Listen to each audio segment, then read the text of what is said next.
이렇게 큰 소나무에 바구니가 공중에 매달려 있습니다. 그 이유가 궁금하시죠? 지금부터 그 궁금증 하나씩 풀어드리도록 하겠습니다. 네, 오늘은 6월 19일이고요.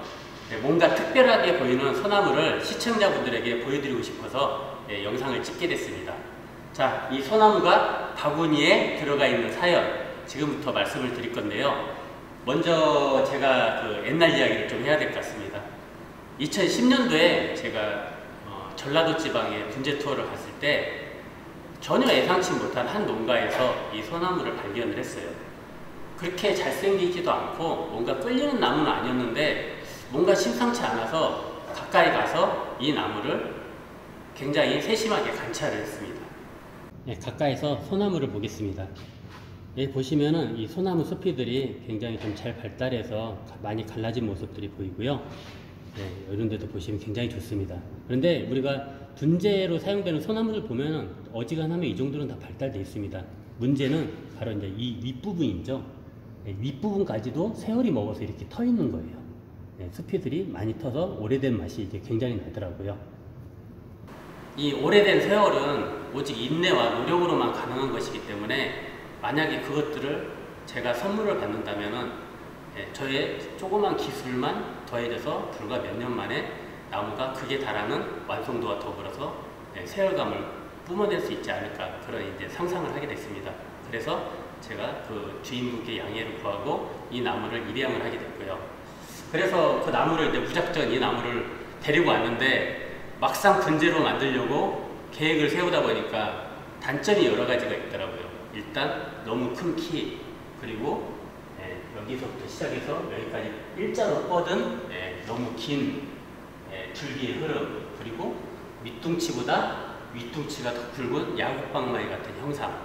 여기서부터는 엄청난 흐름이 막 있는데 밑에는 학다리 같이 한 발을 들고 서 있는 형상. 그런 것들이 너무 이제 불합리하더라고요. 아, 저런 것들은 내가 기술로 극복할 수 있어. 중요한 거는 세월감이야. 하면서 굉장히 이제 고민을 많이 했죠. 그러다가 결정한 것이 바로 치목입니다.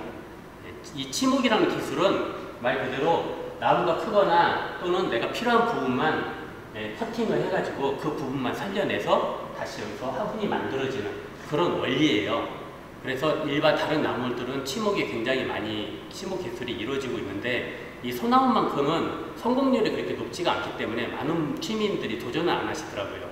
특히 이 소나무의 굵기가 굵을수록 그리고 군생활을 오래 해서 늙을수록 치목 확률이 이제 실패한다는 그런 생각들을 많이 가지고 있어서 이렇게 큰 나무들은 치목 도전하는 것을 제가 거의 보지 못했습니다. 하지만 제가 2011년도에 이 치목을 시도를 했어요. 그래서 그 과정들을 제가 좀 독자님들이랑 같이 공유를 한번 해보고 싶어서, 그리고 아직 그 소나무 치목을 망설이시는 우리 시민분들에게 조금 유용한 팁을 주기 위해서 제가 이렇게 자료들을 준비해 봤습니다. 2011년도 치목 작업을 하면서 기록으로 남겨둔 사진들이 있습니다. 오늘 이 사진들을 통해서 작업 과정을 공유해 보도록 하겠습니다. 굉장히 세력이 많이 올라와 있는 상황이고요. 2010년도에 치목을 결정하고 지금 2011년도에 치목 작업 직전의 모습입니다. 나무를 보시면은 하단부의 파란 선의 부분이 빨간 선 부분보다 얇아요. 즉 위로 올라갈수록 줄기가 굵어지는 형상을 가지고 있기 때문에 분재로 만들기에 굉장히 조금 난해한 부분이 있었습니다. 그래서 지금 빨간 선 보이는 그 부분에서 치목을 떠서 자르기로 결심을 합니다. 수고를 낮추면서 밋밋하게 올라온 줄기의 흐름도 개선을 하고 하단부의 얇은 부분을 상단부의 빨간 부분으로 교체를 해서 좀 강력하게 보이기를 원했습니다. 그래서 치목을 결정했는데요. 치목을 결정하기 전에 사전에 1년 전에 준비한 게 있습니다. 묘목시장에 가서 1년생 곰소를 한 10여 주 샀어요. 이렇게 사가지고 이렇게 아래 하단 부위를 보시면은 옆으로 엎어놓은 S자 모양으로 철사로 감아서 고정을 시켰습니다. 약 1년간 고정을 했기 때문에 변형 없이 지금 다 이렇게 유지가 됐고요. 저 곰솔의 줄기의 크기에 맞게 목공용 드릴라를 선택해서 치목을 할 소나무 부위에 구멍을 뚫습니다. 그 후에 곰솔 접수를 이와 같이 칼로 예리하게 도려낸 후에 소나무 구멍 사이로 밀어 넣습니다. 이와 같은 방식으로 두 번째도 붙이고요. 이렇게 세 번째도 붙이고 쭉 돌아가면서 약 6개의 접수를 붙이게 됩니다. 접수를 모두 붙인 후에는 소나무에서 이탈이 될 수가 있기 때문에 곰솔 사이에 저렇게 대나무 꼬지를 밀어 넣어서 압착을 시켜줍니다. 그 후에 대나무 끝을 잘라서 보기 좋게 마감을 하고요. 마지막 작업이 하나 남았는데 액상용 상처 치료제를 이렇게 도포를 해줘서 구멍과 구멍 사이로 병충해나 다른 것들 이물질이 들어가지 않도록 밀봉을 해줍니다. 지금까지의 과정을 그림으로 보시면 소나무 수피에 구멍을 뚫고 접수를 집어넣은 후에 쐐기로 박아서 고정을 시키는 작업까지 이렇게 완료가 돼서 소나무와 곰솔이 한 몸이 되는, 그렇게 나중에는 시간이 지날수록 붙어서 한 몸이 되는 형상으로 만들어 갔습니다.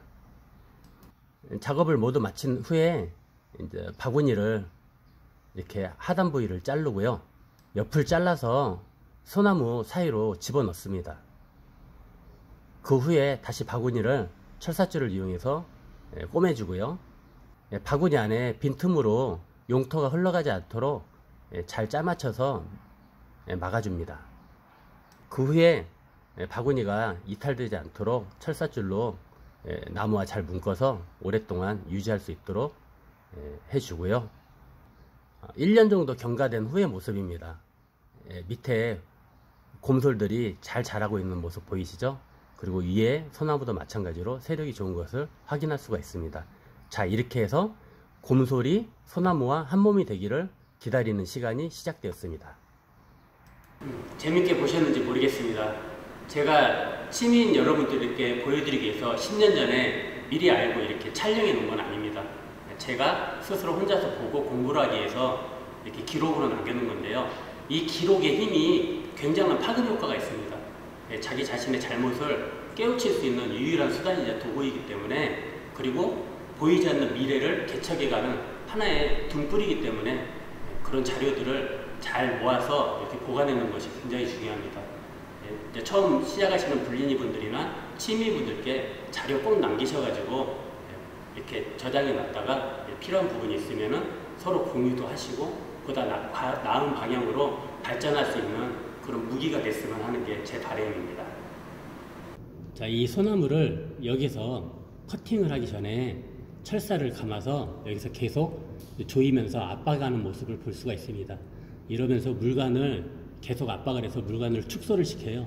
축소를 시키다 보면은 이 화분에 있는 뿌리들의 의존도보다 이 바구니 안에 있는 뿌리들의 의존도가 높아지기 때문에 나중에 여기를 커팅했을 때 상층부가 물이 부족해서 마른 현상을 방지할 수 있습니다.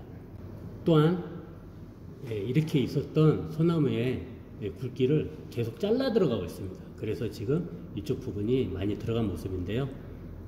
또 나중에 수세가 올라가면은 이 정도까지 또 잘라서 한 번 더 압박을 하는 방식으로 밑에를 계속 압박을 줄 예정입니다. 그러면 이 나무를 언제 여기서 커팅을 해야 되냐고 정말 많은 분들이 물어보세요. 이 나무를 보시는 분마다 이거 언제 잘라야 됩니까? 이건 어떻게 되는 거예요? 하고 굉장히 많이 물어보시는데 제 입장에 대해서 말씀을 드릴게요. 2011년도에 제가 이 소나무를 치목을 뜰 때 저는 성공을 하기 위해서 소나무 치목을 뜬 건 아닙니다. 과연 이게 가능한가? 이론상으로는 될 것 같은데 실전에서도 통용이 될까라는 굉장한 불안감 속에 작업을 했어요. 그리고 누군가가 먼저 성공을 한 사례를 정보로 제가 받았다면은 그렇게 떨지도 않고 고민도 안 했겠지만은 나름대로는 고립된 상황에서 이렇게 작업을 한 것이기 때문에 그 결과를 예측을 할 수 없었습니다. 그래서 제가 중요하게 생각했던 것이 바로 도전이라는 마음이에요. 내가 해보자. 해서 되든지 안 되든지 이거를 기록을 남겨서 훗날 사람들에게 보여준다면 뭔가 조금 더 좋아지겠지라는 그런 마인드가 지금도 머릿속에 있기 때문에 이게 성공하고 실패하고는 저한테 큰 의미는 없습니다. 물론 성공하면 훨씬 좋겠죠. 그리고 지금 제 계획대로라면은 내년 정도에 제가 커팅을 하려고 계획을 잡고 있습니다. 원래 한 2016년도 정도에 끝냈어야 돼요. 이 나무를 건강하게 키우고 배양해서 정성을 쏟았다면은 한 4년 정도는 당길 수 있었는데 저도 암흑기가 있었고 정체기가 있었기 때문에 그 4년이라는 시간을 너무 허송세월을 보냈던 것 같아요. 어쨌든 간에 다시 나무가 이제 세력이 올라가기 시작하고 올해 잘 배양을 하게 되면은 내년 정도에는 이 커팅이 가능하지 않을까 조심스럽게 예상을 하고요. 제가 화분 대신에 이 플라스틱 바구니를 쓴 이유는 이 바구니 밑에 보시면은 구멍이 이렇게 뽕뽕뽕 많이 나 있습니다. 이렇게 구멍이 많이 나 있으면은 이제 공기가 잘 통한다는 의미도 있지만은 우리가 물을 집어넣었을 때 물이 금방 빠진다는 의미도 있어요. 그래서 물을 자주 주게 되면은 뿌리가 굉장히 활성화될 수 있는 조건을 갖추게 됩니다. 대신에 물을 얼마 못 주면은 나무가 금방 말라버리겠죠. 그거를 주의해야 되는 게 이 바구니고요. 둘째로는 뿌리가 아까 활성화된다고 말을 했는데 보통 뿌리들이 나오면은 이렇게 생장을 해서 화분 주위를 막 뺑글뺑글 계속 돕니다. 하지만은 이게 구멍이 있기 때문에 뿌리가 나오다가 햇빛을 보게 되면 말려 들어가서 더 이상 성장을 하지 못해요. 그러다 보니까 다른 뿌리들을 또 내밀고 또 내밀고 계속 뿌리가 내밉니다. 내밀다 보니까 그거 역시도 활성도가 굉장히 좋아져서 나무의 세력이 급격하게 올릴 수 있는 요건이 되는 거예요. 그래서 물을 자주 줄 수 있는 분들이라면은 이렇게 바구니에서 배양하는 것도 좋은 방법이라는 거 추천드리고요. 특히 치목 같은 경우에 탁월하다는 거 말씀드리고 싶습니다. 이 소나무의 분생알이 환갑 정도 됐을 때, 그러니까 60년이죠. 60년 됐을 때 아마 이 치목이 완성이 돼서 이렇게 떼어내는 작업을 할 것 같습니다. 그때까지 제가 지속적으로 유튜브로 영상을 올려드릴 테니까요. 관심 있게 지켜봐 주시고요. 자, 아랫부분의 기술적인 부분은 기술적인 겁니다. 이게 뭔가 이슈가 된다거나 획기적인 부분은 아니에요. 누구나 배우면 할 수가 있는 것이기 때문에 단지 너무 정보가 없는 상황에서 제가 좀 앞서서 했다는 것 뿐이지 만일 이게 성공하게 되면은 많은 분들께서 좀 따라 하셨으면 좋겠고요. 또 이제 제가 중요하게 생각하는 입정리에 대해서 말씀을 드릴게요. 입정리도 이 소나무 입정리도 소사나무 입정리와 별반 다를 바가 없습니다. 하지만은 우리가 봤을 때는 생김새랑 모양이 너무하게 판이하게 틀리기 때문에 그러면 소나무는 입정리를 어떻게 줘야 하라고 또 질문을 하시는데 그럼 여태까지 제가 한 건 뭐죠?